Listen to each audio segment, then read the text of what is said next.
के आगे चौक में बड़ी सी शिला पड़ी हुई थी और जो शिला में आश्चर्य की बात ये थी कि आश्रम में न कोई मनुष्य, न कोई वन्य पक्षी, न कोई उड़ते हुए पंछी, कोई भी नहीं था, बिल्कुल सोना पड़ा था। तो राम जी पूछ बैठते हैं। अच्छा, प्रश्न उठता है कि राम जी क्यों पूछे, क्या मतलब था? जनकपुर जाना था तो वो पत्थर से क्या मतलब था? लेकिन राम जी सोचते हैं कि हम जहाँ से जा रहे हैं तो यदि यहाँ आसपास रहने वाले जो भी हैं उनका कल्याण हो जाए, उनके कल्याण के लिए, क्योंकि राम जी का अवतार ही हुआ है। विप्रधेनु सुरसंत हित लीन मनुज अवतार। सब लोग राम जी की प्रतीक्षा में बैठे हुए हैं। तो राम जी ने पूछा कि गुरुदेव ये शिला क्या चीज है? यहाँ पर कोई जीव जंतु नहीं है, कोई पशु पंक्षी नहीं है। तो पूछा मुनि शिला प्रभु देखी, सकल कथा मुनि कहा विशेखी। सारी कथा को बता दिया जो अहिल्या का कारण था, लगभग सभी लोग जानते हैं। अहिल्या के साथ जो छल हुआ, इंद्र ने छल किया था और अहिल्या के पति गौतम ऋषि ने श्राप दे दिया।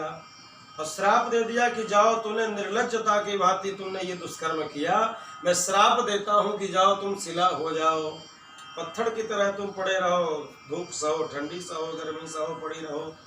अहिल्या ने चरणों में प्रणाम किया, गुरुदेव स्वामी जी मुझसे अपराध तो हो गया, लेकिन मेरा कल्याण कब होगा? तो गौतम ऋषि ने कहा, बड़े संत बड़े दयालु होते हैं, श्राप देते हैं तो आशीर्वाद भी देते हैं। गौतम ऋषि ने कहा कि देवी मैं तुम्हें आशीर्वाद देता हूँ, जाकर के तुम पड़ी रहो, कभी राम जी आएंगे तुमको स्पर्श करेंगे तब तुम्हारा कल्याण हो जाएगा। आज वही गौतम ऋषि की पत्नी अहिल्या शिला के रूप में परिणित हो गई है और पड़ी है और इंतजार कर रही है कब मेरे राघव आए और मेरा कल्याण करें।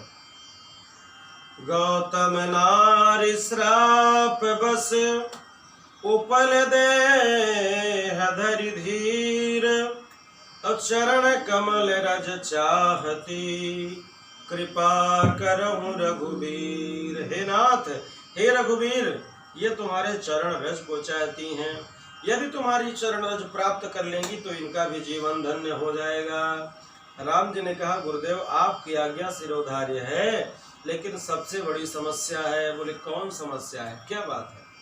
राम जी ने कहा, मैं क्षत्रिय बालक हूँ और ये ब्राह्मणी है, और एक क्षत्रिय अपने चरण रज को ब्राह्मणी को दे, ये तो शास्त्र विरुद्ध बात है, मर्यादा विरुद्ध बात है।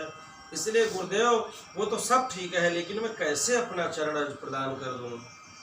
विश्वामित्र जी ने कहा कि राम, वो यहाँ पर क्षत्रिय और ब्राह्मण का कोई रिश्ता नहीं है, यहाँ पर तो शिष्य और गुरु का भाव है, दासत्व का भाव है।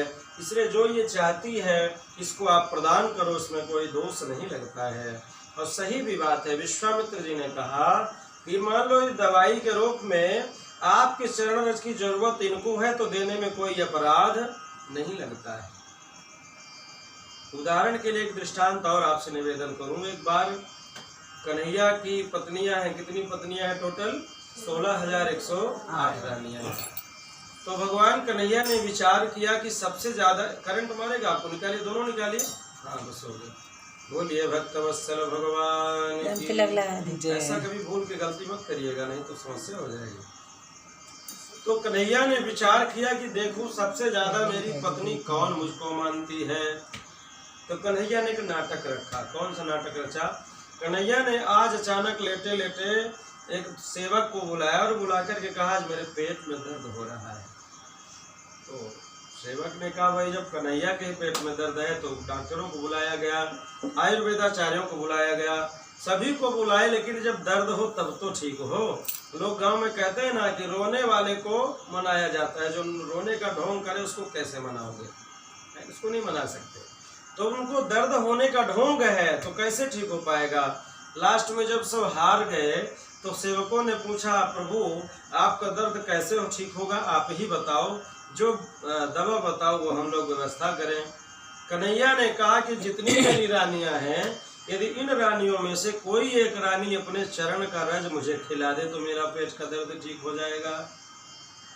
तो सेवक ने जाकर के रानियों से कहा, रुक्मिणी आदि सत्यभामा सबसे कहा, सबने कहा, अरे राम राम, ये अपराध हम कैसे कर सकते हैं? ये अपराध हम कैसे कर सकते हैं? हम पत्नी हैं, वो हमारे स्वामी हैं और अपने चरण रज हम कैसे उनको प्रदान कर दें। मुझे घोर नरक